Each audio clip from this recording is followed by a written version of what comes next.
আসসালামু আলাইকুম। বাংলা সংবাদে সবাইকে স্বাগত জানাচ্ছি। আমি চিন্তিয়া হক। শুরুতেই সংবাদ শিরোনাম। সরকারের ঘাড়ে বন্দুক রেখে তারা আখের গোছাতে চায়, নির্বাচন চায় না, বলছেন তারেক রহমান। এদিকে স্কুলে বিমান বিধ্বস্ত, নিহত বেড়ে 20, চিকিৎসাধীন 171।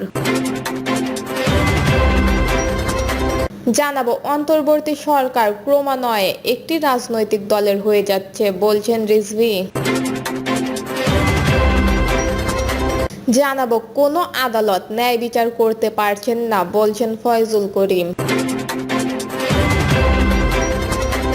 এবং সর্বশেষ জানাবো, বিমান বিধ্বস্তে হতাহতের মা বাবাদের কি জবাব দেব, বলছেন প্রধান উপদেষ্টা। শুনছিলেন সংবাদ শিরোনাম, এবারে বিস্তারিত।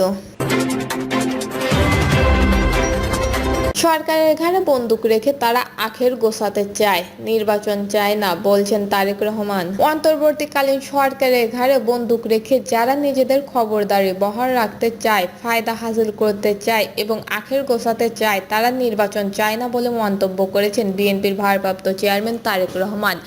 এই প্রসঙ্গে তিনি বলেন, বিএনপি সবসময় জনগণের সরাসরি ভোটে নির্বাচিত প্রতিনিধিদের কাছে দায়বদ্ধ একটি সরকার চায়। যারা অচিরের মুখে সরকারকে পরিচালনার চিন্তা করে, তারা নির্বাচনের পথ রুদ্ধ করতে চাইছে। দেশের রাজনৈতিক পরিস্থিতি ও নির্বাচন ব্যবস্থার প্রসঙ্গে তিনি বলেন, কয়েকটি রাজনৈতিক দল হঠাৎ করে দেশে পিআর নির্বাচনের ব্যবস্থার দাবি তুলেছে, কিন্তু তা বাংলাদেশের বাস্তবতা ও স্বাধীনতার চেতনা বিরোধী। এটি বিভ্রান্তিমূলক সমাজ ও রাজনীতির বিকাশের পথ খুলে দিতে পারে। তারেক রহমান বলেন, কিছু কিছু ক্ষেত্রে খেয়াল করে দেখা যায় ভিন্ন শ্রেণী ও পেশার মানুষ একটি বিষয়ে কথা বলছে। অন্তর্বর্তীকালীন সরকারের ঘাড়ে যারা বন্দুক রেখে নিজেদের খবরদারি বহাল রাখতে চায়, সরকারের ওপর প্রভাব খাটিয়ে বিভিন্নভাবে ফায়দা হাসিল করতে চায় এবং নিজেদের আখের গোছাতে চায়, তাদেরকেই আমরা জাতীয় নির্বাচন অনুষ্ঠানে সুকৌশলে বাধা সৃষ্টি করতে দেখেছি। স্কুলে বিমান বিধ্বস্ত, নিহত বেড়ে 20, চিকিৎসাধীন 171। রাজধানী উত্তরার মাইলস্টোন স্কুল অ্যান্ড কলেজ ক্যাম্পাসে বাংলাদেশ বিমান বাহিনীর প্রশিক্ষিত বিমান বিধ্বস্ত হওয়ার ঘটনায় নিহতের সংখ্যা বেড়ে দাঁড়িয়েছে 20 জনে। সোমবার বিকাল 5টা 25 পর্যন্ত নিহতের এই সংখ্যা জানিয়েছে আইএসপিআর। এই দুর্ঘটনায় আহত হয়ে হাসপাতালে ভর্তি রয়েছে 171 জন। তার মধ্যে বান ইনস্টিটিউটে 70 জন, ঢাকা মেডিকেল কলেজ হাসপাতালে 3 জন, সম্মিলিত সামরিক হাসপাতালে 17 জন, কুমিটোলা জেনারেল হাসপাতালে 2, উত্তরা লুৎবা জেনারেল হাসপাতাল অ্যান্ড ক্যারিয়ার সেন্টারে 11, উত্তরা আধুনিক হাসপাতালে 7 জন এবং উত্তরা কিস্টেন হাসপাতালে 1 জন চিকিৎসা নিচ্ছেন। সোমবার দুপুর 1টা 18 দিকে উত্তরা দিয়াবাড়ির মাইলস্টোন স্কুল অ্যান্ড কলেজের একটি ভবনে বিমান বাহিনীর F-7 BGI মডেলের প্রশিক্ষণ বিমানটি বিধ্বস্ত হয়। সঙ্গে সঙ্গে বিমানটিতে আগুন ধরে যায়। এর পরপরই ফায়ার সার্ভিস, সেনাবাহিনী, বিমান বাহিনী ও নৌবাহিনীর সদস্যরা সেখানে উদ্ধার কাজ শুরু করে। শিক্ষা প্রতিষ্ঠানটির যে ভবনটি বাংলাদেশের বিমান বাহিনীর প্রশিক্ষিত বিমান বিধ্বস্ত হয়েছে, সেই ভবনে তখন স্কুলের জুনিয়র শিক্ষার্থীদের ক্লাস চলছিল বলে জানা গেছে। ওই ভবনে নার্সারি 1, 2, 3 এইসব শ্রেণীর কাজ হয়। যুদ্ধ বিমানটি সরাসরি ভবনে আঘাত করে। ভবনটিতে 100 থেকে 150 জন শিক্ষার্থী ছিল বলে জানা গেছে। এছাড়াও স্কুল শাখায় তখন নার্সারি থেকে 6ম শ্রেণী পর্যন্ত ক্লাস চলমান ছিল। স্কুল ছুটির আগ মুহূর্তে বা ছুটি হবে এমন সময়, এইরকম সময় এই দুর্ঘটনাটি ঘটেছে। হঠাৎ বিকট শব্দে বিমানটি ভেঙে পড়ায় শিক্ষার্থী ও শিক্ষকরা আতঙ্কিত হয়ে পড়েন। খবর পেয়ে ছুটে আসেন অভিভাবকরা। আইএসপিআর জানায়, বাংলাদেশ বিমান বাহিনীর F-7 BGI প্রশিক্ষিত বিমান উত্তরায় বিধ্বস্ত হয়েছে।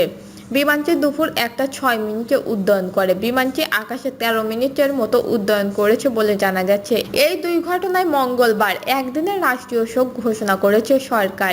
এদিকে দেশের সব সরকারি, আধা সরকারি শিক্ষা প্রতিষ্ঠানে জাতীয় পতাকা অর্ধনমিত থাকবে। পাশাপাশি সকল সরকারি, বেসরকারি ভবন ও বিদেশে বাংলাদেশি মিশনে জাতীয় পতাকা অর্ধনমিত থাকবে। একই সঙ্গে আহত ও নিহতদের জন্য দেশের সকল ধর্মীয় উপাসনালয়ে বিশেষ প্রার্থনার আয়োজন করা হয়েছে। অন্তর্বর্তী সরকার ক্রমান্বয়ে একটি রাজনৈতিক দলের হয়ে যাচ্ছে, বলছেন রিজভী। ক্রমান্বয়ে অন্তর্বর্তী সরকার একটি রাজনৈতিক দলের হয়ে যাচ্ছে বলে মন্তব্য করেছেন বিএনপির সিনিয়র যুগ্ম মহাসচিব অ্যাডভোকেট রুহুল কবির রিজভী। এই সময় তিনি বলেন, বাংলাদেশ ছিল শেখ হাসিনার বানানো একটি কারাগার। গোটা বাংলাদেশকেই তিনি আয়নাঘরে পরিণত করেছিলেন। আত্মগোপন করে থাকা বাংলাদেশও সম্ভব ছিল না। যারা টাকা পাচারকারী তারা প্রতাপের সঙ্গে ঘোরাফেরা করত, যারা খুনি হত্যাকারী তাদের পিঠে আওয়ামী লীগের সিল থাকলে তারা সমাজের সবচেয়ে মর্যাদাবান ব্যক্তি হয়ে গেছেন। বিএনপির এই নেতা বলেন, গণতন্ত্র এখনো নিরাপদ নয়। অবাধ সুষ্ঠু নির্বাচন কবে হবে এটি নিয়ে নানা ধরনের গোঁজামিল দেখতে পাচ্ছি। এটা হওয়ার কথা নয়। শেখ হাসিনা দুঃশাসন মুক্ত বাংলাদেশে আমরা দেখব গণতন্ত্রের শর্তগুলো পূরণ হচ্ছে। এখানে রাজনৈতিক দলগুলো সভা সমাবেশ করবে, স্বাধীনভাবে কথা বলবে, স্বাধীনভাবে সংগঠন করবে। এটার জন্যই এই লড়াই এবং অবাধ সুষ্ঠু নির্বাচন দিতে হবে। এখানে কোনো গুন্ডামি সন্ত্রাসের আশ্রয় থাকবে না, যেটা শেখ হাসিনা করেছিলেন। রিজভী বলেন, কয়েকটি রাজনৈতিক দল যারা আন্দোলনে সমর্থন করেন তারা অবশ্যই আন্দোলনে ছিল, কিন্তু সেভাবে কি তারা ছিলেন এটাও প্রশ্ন। তবে গণতান্ত্রিক আন্দোলনে তাদের সমর্থন ছিল। আমাদের ছাত্র ভাইরা এই দল করেছেন, এনসিপি এটা করতেই পারেন। এজন্য তো আন্দোলন সংগ্রাম হয়েছে। যতদিন আপনারা সাধারণ ছাত্র ছিলেন, এই আন্দোলনের নেতৃত্ব দিয়েছিলেন, ততদিন আমরা আমাদের ছোট ভাই বা সন্তান হিসেবে দেখেছি। এখন আপনাদের মনে করি গণতান্ত্রিক শক্তির একটা অংশ, কিন্তু আপনারা সবকিছু বাদ দিয়ে যখন রাজনৈতিক দল করলে নিশ্চয়ই আমাদের সমালোচনা করবেন। আমাদেরও আপনাদের ব্যাপারে সমালোচনা থাকবে। সেটা হলে এত ছাত্রের যে জীবন চলে গেল, এদের তো বিচার সম্পূর্ণ হবে না। বিচার সম্পূর্ণ না করে আপনারা মন্ত্রিত্ব উপদেষ্টা পদ নিয়েছেন, দল গঠন করেছেন। এই পার্টি আরো পরে করা যেত বলে মন্তব্য করেন তিনি। ক্রমান্বয়ে অন্তর্বর্তীকালীন সরকারের নানা ধরনের দুর্বলতা দেখা যাচ্ছে, সমাজের মধ্যে অস্থিরতা দেখা যাচ্ছে, আইন শৃঙ্খলার প্রচন্ড অবনতি দেখা যাচ্ছে, অর্থনৈতিক অবস্থা জটিল হচ্ছে, শুল্ক হার 50% হয়ে গেছে। নির্বাচনের মাধ্যমে একটি সরকার গঠন না করলে এইসব সমস্যা আরো বাড়বে বলেও জানান তিনি। কোনো আদালত ন্যায় বিচার করতে পারছেন না বলছেন ফয়জুল করিম। ন্যায় বিচার প্রতিষ্ঠার জন্য আন্দোলন করেছিলাম, কিন্তু কোনো আদালত ন্যায় বিচার করতে পারছেন না বলে মন্তব্য করেছেন ইসলামী আন্দোলন বাংলাদেশের সিনিয়র নায়েবে আমির মুফতি সৈয়দ মোহাম্মদ ফয়জুল করিম। সৈয়দ মোহাম্মদ ফয়জুল করিম বলেন, নরসিংদীর আদালতের দিকে চেয়ে দেখেন, সেখানকার অবস্থা কি? ন্যায় বিচার হচ্ছে না। সেখানে একদল মানুষ গিয়ে বিচারককে চাপ প্রয়োগ করছে, এক পক্ষ রায় দিতে হবে। এক পক্ষ কোনো উকিল দাঁড়াতে পারবে না। শুধু নির্বাচনের জন্য জুলাই বিপ্লব হয়নি। আপনারা কেন নির্বাচন করে চিল্লাচ্ছেন? তিনি আরো বলেন, জিয়াউর রহমান ভালো ছিলেন বলেই 91-এ আপনারা ক্ষমতায় গিয়েছিলেন, পরে আর যেতে পারেননি কেন? এরপরে আবারও 2001 সালের ক্ষমতায় বসেছিলেন, পরে আর পারেননি কারণ মানুষ আপনাদের ভোট দিয়েছিল। আপনারা পরীক্ষায় ফেল করেছেন।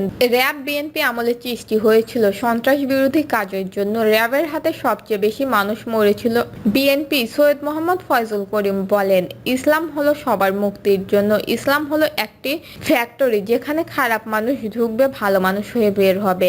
আওয়ামী লীগ বিএনপিতে ভালো মানুষ ঢুকবে, খুনি হয়ে বের হবে। 92% মুসলমানের দেশে ইসলাম নাই কেন? পরিকল্পিতভাবে বলা হচ্ছে ইসলাম আসলে এই হবে সেই হবে। এখন গোটা জাতি জাগ্রত হয়েছে, ইসলামের কল্যাণ সম্পর্কে তারা জানে। আমাদেরকে একবার সুযোগ দিয়ে দেখেন, ফেল করলে আমরা পরীক্ষা হলেই যাব না। দর্শক, এই ছিল এখনকার সর্বশেষ নিউজটি ভালো লাগলে একটি লাইক দেন, কমেন্টে আপনার মতামত জানান এবং আমাদের পাশে থাকার জন্য বেল বাটনটি অন করে রাখুন। ধন্যবাদ।